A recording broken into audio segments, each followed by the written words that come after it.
hey, let me quickly explain how you can charge your Sony ULT Wear headphones. So first of all, you should actually get this charging adapter, and this is actually the adapter from my old Huawei smartphone with the quick charge technology, and it works really fine with my Sony ULT Wear headphones. So all you have to do is just to connect the USB-A cable here and the USB-C end of the cable just right here, and then of course you have to put it into the power supply.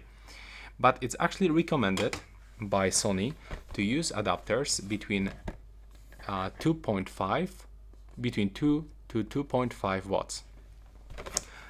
This is actually much powerful adapter, and nothing is actually happening with my headphones, so yeah, I'm just using this one. And also I can recommend you to just use this adapter from your smartphone.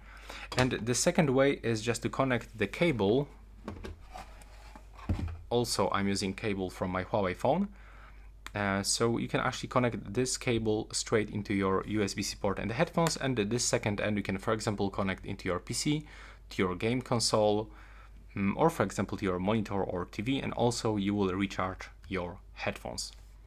So yeah, if you wonder if you have to use the original cable, no, you don't have to. You can use the external, for example, from your smartphone or any other device.